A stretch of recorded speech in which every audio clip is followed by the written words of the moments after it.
세상 사람들이 가장 갖고 싶어 하는 것이 여러분 힘입니다. 힘. 4.15 총선을 앞두고 힘을 얻기 위해서 수많은 사람들이 이리저리 뛰고 사람을 만나고 있습니다. 그 힘은 여러분 표가 아니겠습니까? 인생이 살아가면서 가장 필요하다고 생각하는 것이 힘. 어찌 보면 칼을 갖고 싶어 하는 것입니다. 그래서 칼은 힘을 상징하고 있습니다. 우리가 사무엘상 17장 45절에 이렇게 기록되어 있습니다. 다윗이 블레셋 사람들에게 이르되 너는 칼과 창과 단창으로 내게 나오거니와. 칼이나 창이나 단창이나 전부 다 칼입니다. 무기입니다. 나는 만군의 여호와의 이름으로 곧 내가 모욕하는 이스라엘 군대의 하나님의 이름으로 내게 나아가노라. 다윗이 가졌던 힘은 하나님의 이름이었고 세상 사람들 골리앗이 가졌던 힘은 칼이었습니다. 칼. 여러분, 칼과 다윗이 간직했던 여호와의 이름, 믿음, 신앙과의 대결 싸움이었습니다.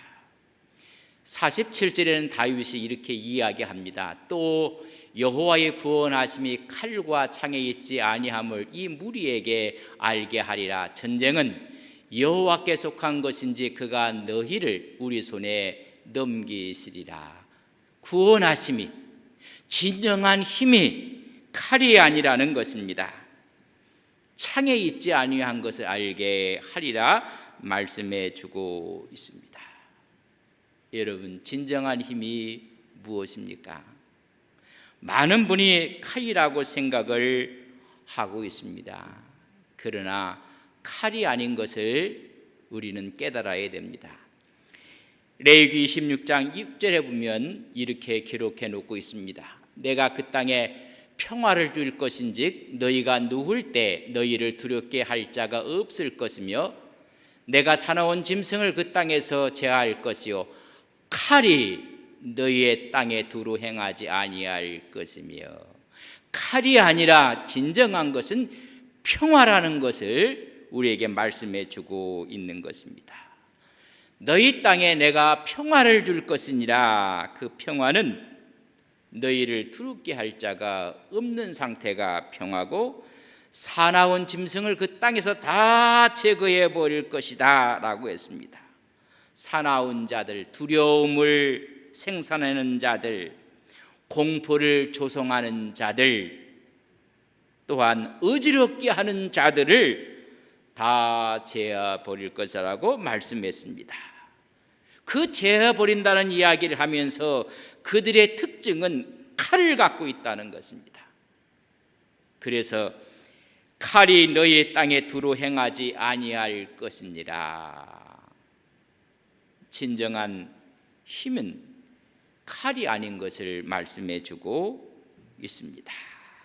오히려 칼은 전쟁을 일으키고 난리와 오히려 무력을 사용하는 것입니다. 진정한 평화는 칼이 아니라 여러분 믿음인 것을 말씀해 주고 있습니다. 샬롬이야말로 진정한 영적인 평강과 희락을 주는 것입니다. 오늘 여러분 마음속에 하나님의 샬롬이 있기를 주의 이름으로 간절히 바랍니다. 우리 예수님께서는 이 땅에 평화의 왕으로 오셨고 또한 평화를 친히 가르치셨고 평화를 구현하셨으며 십자가에 못 박혀 죽으신 후에 부활하신 후에 제자들에게 나타났을 때 첫 언어가 너에게 평안하뇨. 오히려 평안을 인사하고 있는 모습을 볼 수가 있습니다. 오늘 본문에 있는 말씀도 예수님의 다락방 강화가 다 끝난 후에 겟세마네 기도를 들으시고 체포당하시는 오늘에 있는 모습을 보게 됩니다. 체포당하시고 신문 받으시고 처형당했던 사건에 대한 그 첫 부분입니다. 오늘 이 사건이 마태복음 26장 47절에서부터 56절에 똑같이 기록되어 있습니다. 칼과 몽치를 갖고 이미 가룟 유다는 노마 병정들과 군우를 짜서 내가 입맞추는 자가 예수라, 그를 체포하라는 것입니다. 그때 베드로가 칼을 들어서 제사장의 종의 귀를 쳐 떨어뜨리고 말았습니다. 그때 우리 주님께서 하신 말씀, 마태복음 26장 52절에 있는 말씀입니다. 이에 예수께서 이르시되 내 칼을 도로 칼집에 꽂으라. 칼을 가지는 자는 다 칼로 망하느니라. 칼로 세운 정권, 칼로 세운 나라, 칼로 세운 개인, 칼에 망하고 마느니라. 총으로 세운 정권도 망하고 만다는 것입니다. 예수님께서 베드로에게 말씀합니다. 지금 내가 아버지께 12군단 더 되는 천사를 보내시게 할 수 없는 줄 아느냐? 만약 그렇게 한다면 성경이 어떻게 이루어지겠느냐?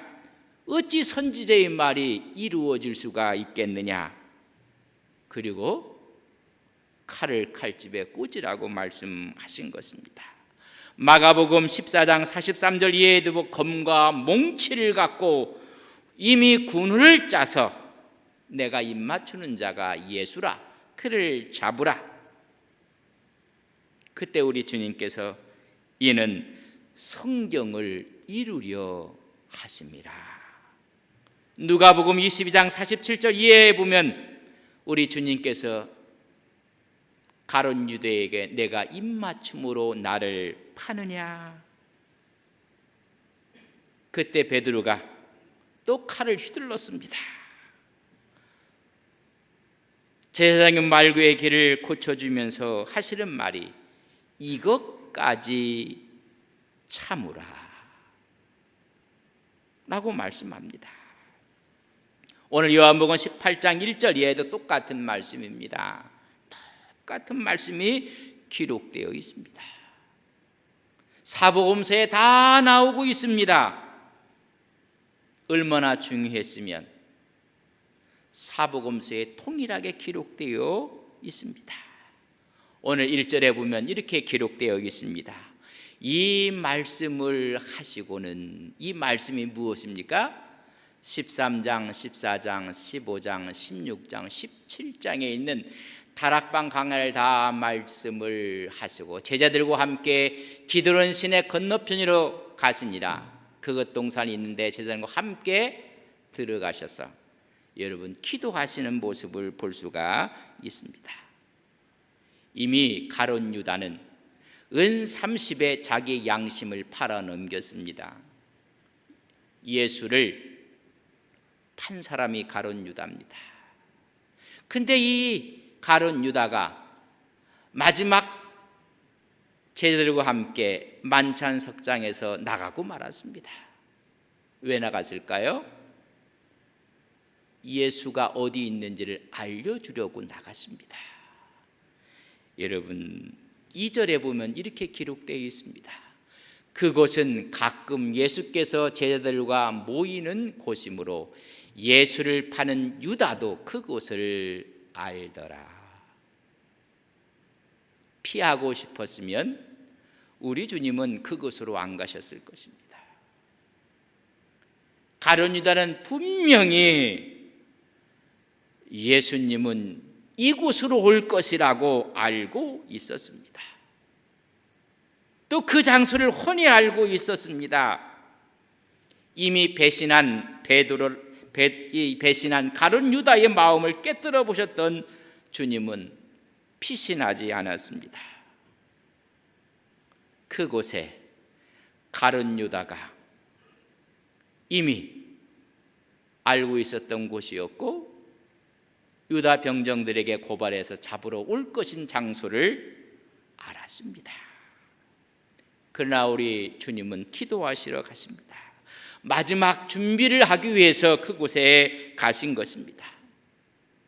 가룟 유다는 드디어 군인들을 이끌고 그곳으로 옵니다. 3절에 보면 이렇게 기록되어 있습니다. 유다가 군대와 대제사장들과 바리새인들에게 얻은 아랫사람들을 데리고 등과 횃불과 무기를 가지고 그리로 오는지라.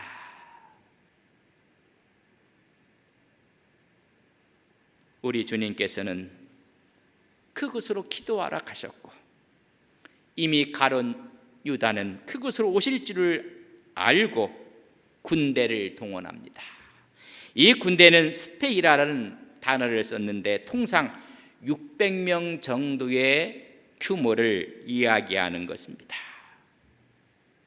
6월절이 다가오고 있습니다.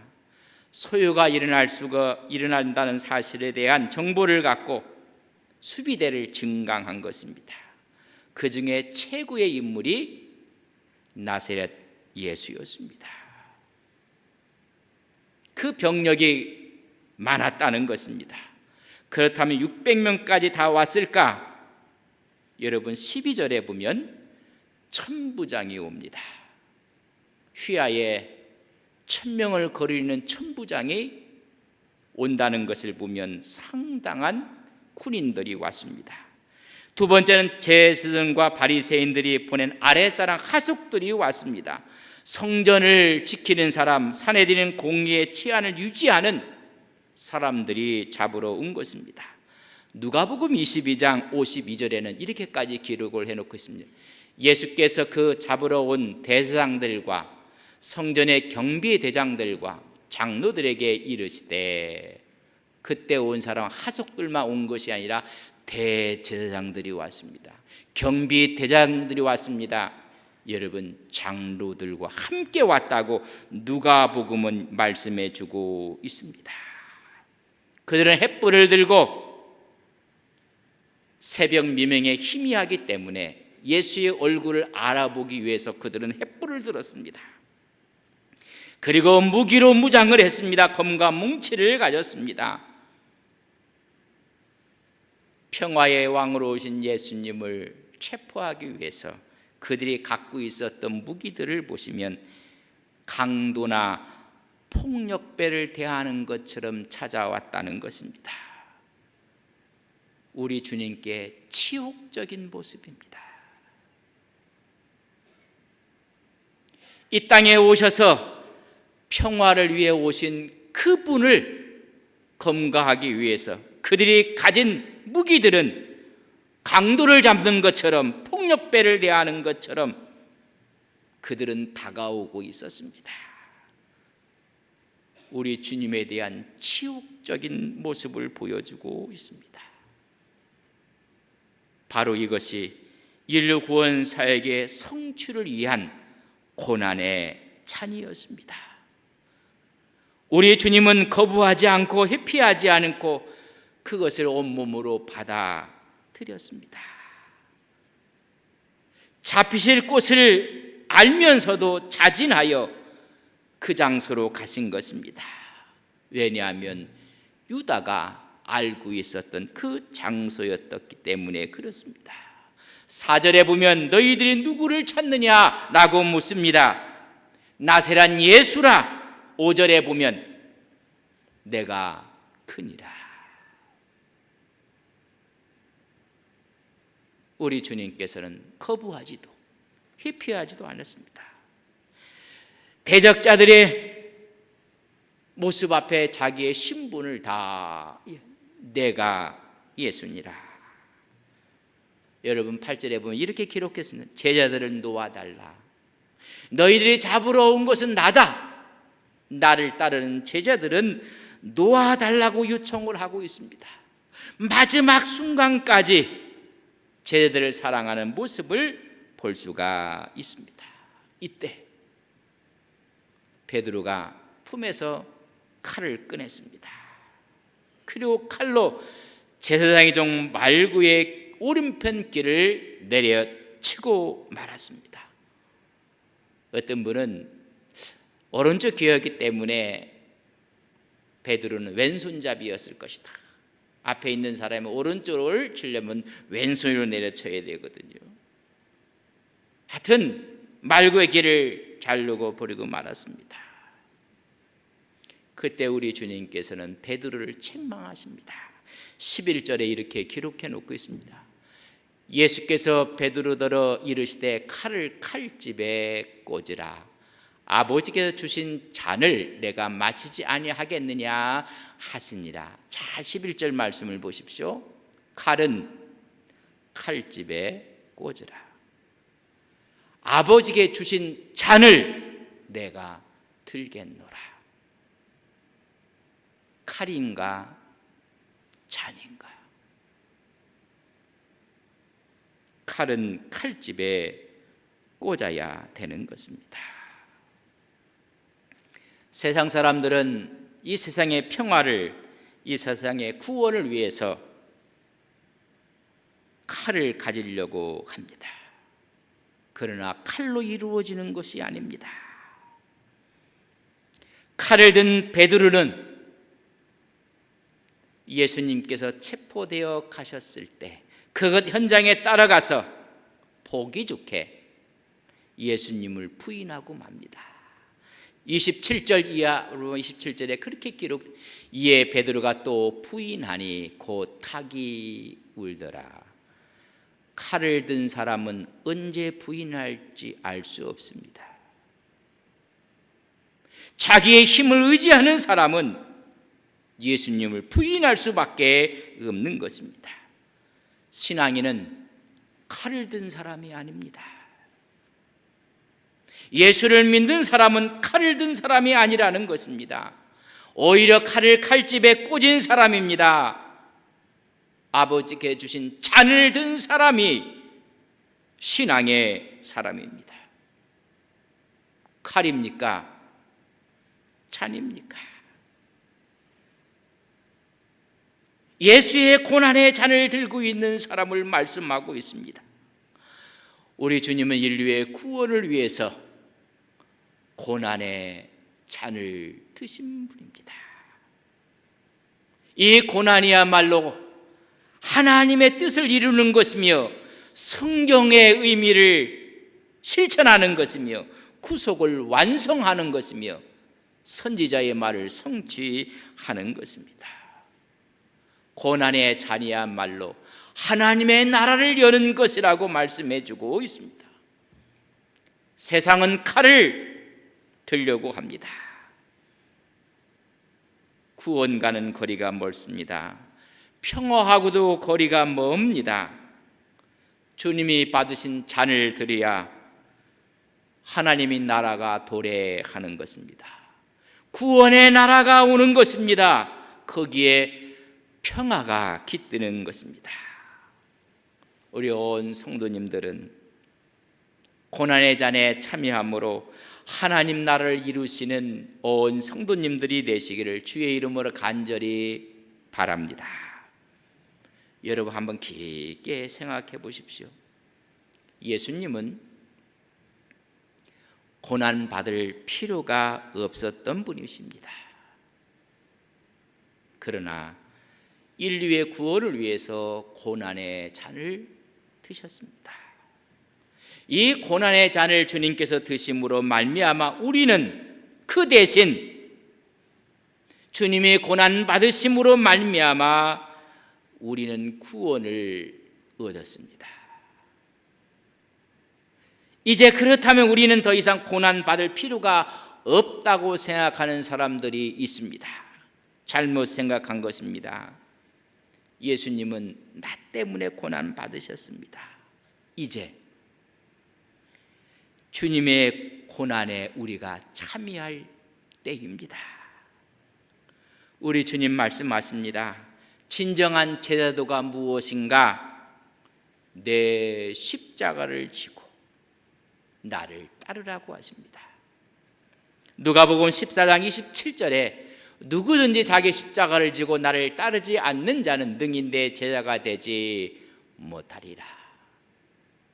고난의 잔을 갖지 않고 따르는 자는 내 제자가 아니라고 말씀해 주고 있습니다.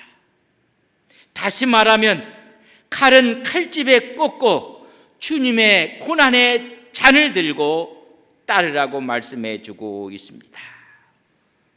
칼은 대결을 이야기하고 미움과 질투와 복수를 상징한다면 잔은 섬김과 사랑과 용서와 하나님의 은혜를 말씀해 주고 있습니다. 칼은 칼집에 꽂으라는 것입니다. 칼집에 넣으라고 말씀하고 있습니다. 그것이 고난입니다. 우리는 칼을 휘두르고 싶습니다. 내 마음대로, 내 생각대로, 내 마음 가는 대로, 내 뜻대로 행하고 싶습니다. 그것을 칼집에 넣으라는 것입니다. 가장 소통이 안 되는 사람, 그 중에 이런 부분은 소통이 안 돼요.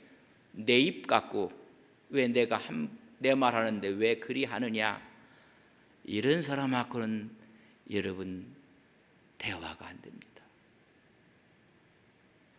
내 입 갖고 내가 성공했고 내가 가졌고 내가 다 가지고 있는데 내 뜻대로 하는데 그걸 넣으라는 것입니다.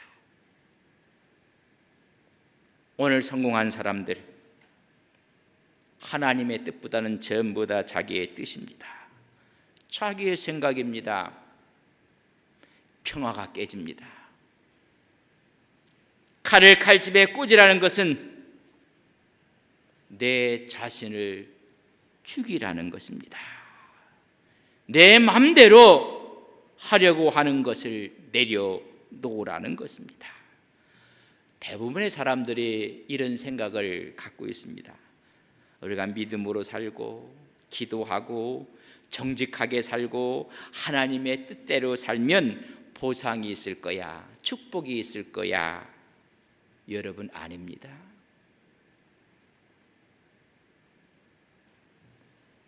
오히려 고난이 온다는 것을 아셔야 됩니다. 어디에서? 이 세상에서. 그러나 저 영원한 나라에서는 가장 영광스러운 보상이 있을 것입니다. 스데반은 7 집사 중에 한 사람이었습니다. 그는 믿음이 있었고 기도가 있었고 구령의 열정이 뜨거워서 전도를 하고 설교를 하다가 이 세상에서 복받은 것이 아닙니다. 이 세상에서 고난 받습니다. 돌 팔매질 받습니다. 급기야는 죽습니다. 그러나 그가 순교하기 전에 하늘 보좌를 봅니다. 하늘 보좌 우편에 서신 주님을 바라보며 그의 얼굴은 천사의 얼굴처럼 변합니다. 보상은 여기가 아닙니다.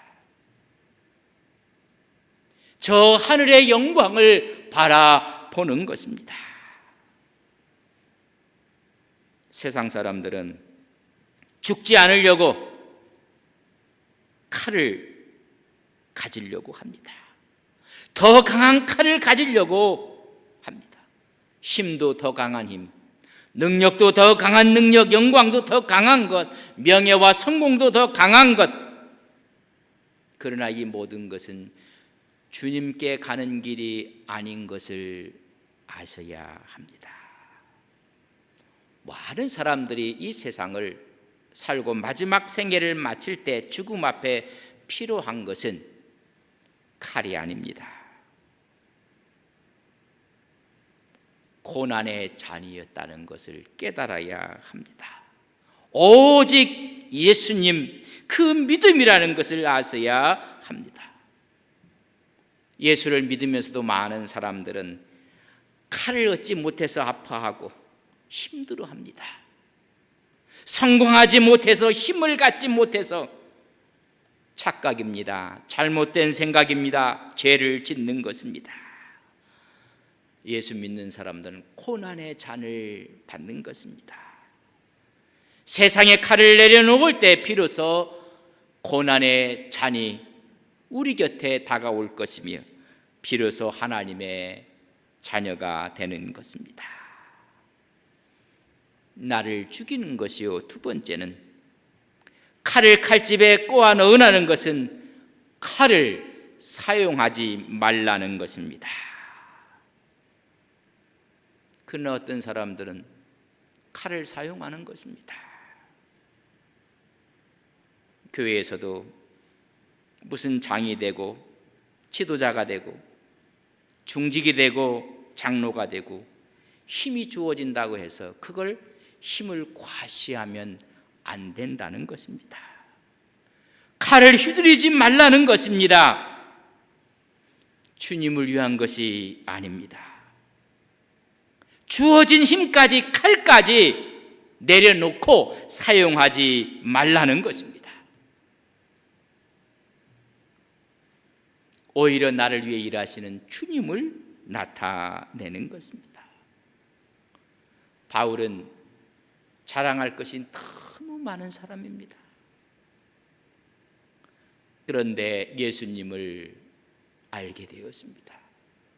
예수님을 알고 알수록 자기의 부족함을 깨달았습니다. 사용할 칼이 하나님을 알고 보니 아무것도 아니었습니다. 바울은 날마다 축노라고 합니다. 나를 통해서 주님이 나타나는 것으로 주의 영광 가운데 나는 없고 주님만 나타내기를 위해서 마지막 달려갔던 사람이 바울입니다. 갈라디아 2장 20절에 이렇게 기록합니다. 내가 그리스도와 함께 십자가에 못 박혔나니 그런데 이제는 내가 사는 것이 아니요 오직 내 안에 그리스도께서 사신 것이라. 이제 내가 육체 가운데 사는 것은 나를 사랑하사 나를 위하여 자기 자신을 버리신 하나님의 아들을 믿는 믿음 안에서 사는 것이니라. 내가 아니라고 했습니다. 내가 휘두르고 싶었던 모든 것들을 잠재하고 사용하지 않고 오직 믿음으로 산다고 했습니다. 오늘 본문 11절 말씀을 보겠습니다. 같이 한번 읽겠습니다. 예수께서 베드로더러 이르시되 칼을 칼집에 꽂으라. 아버지께서 주신 잔을 내가 마시지 아니하겠느냐 하시니라. 칼은 칼집에 꽂고 잔을 들라는 것입니다. 그 잔을 마시라고 말씀해 주고 있습니다. 우리 주님께서는 아버지께서 주신 이 잔의 의미를 깨달은 후에 내 뜻대로 마옵시고 아버지 뜻대로 되기를 원하나이다. 떨어지는 땀방울이 핏빛으로 변하면서 할 수만 있으면 이 잔을 넘어가게 하옵소서. 그리 기도했던 주님이 더 깊게 기도하시며 아버지여 내 뜻대로 마옵시고 아버지 뜻대로 되기를 원하나이다. 잔이었습니다를 깨닫게 된 것입니다. 내가 마셔야 될 잔인 것입니다. 이 사실을 깨달았다면 칼을 휘두르는 추태는 버리지 말아야 하는 것입니다. 오늘 수많은 신앙인들이 추태를 버리고 있습니다. 주님의 잔을 깨달았다면 칼을 휘두르는 추태는 부리지 말아야 합니다. 사용하지 말아야 하는 것입니다. 주님이 명령하십니다. 칼은 칼집에 넣으라. 사용하지 말라는 것입니다. 베드로는 칼을 사용했습니다. 제사장의 종의 오른 귀를 잘라버리고 말았습니다. 대단한 용기였습니다. 주님 편에서 보니 추태입니다. 잔을 깨달은 사람은 칼을 휘두르는 것이 추태로 보여지는 것입니다. 우리 주님께서 칭찬하신 것이 아니었습니다. 칼을 휘두른 베드로를 책망하십니다.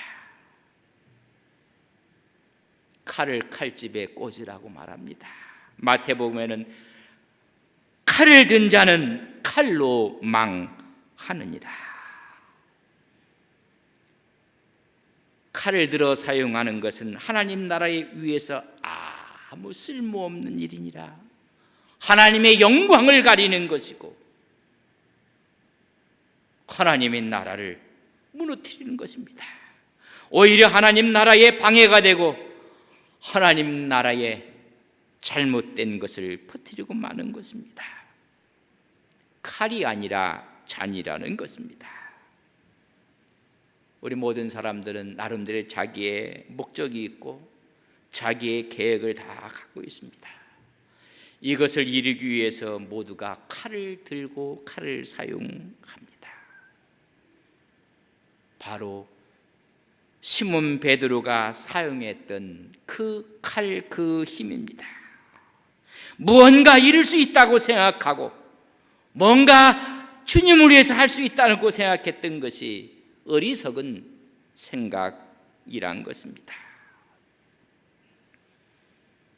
고난주의를 맞이하며 칼이 아니라 잔입니다. 칼을 사용하면 사용할수록 더 악화됩니다.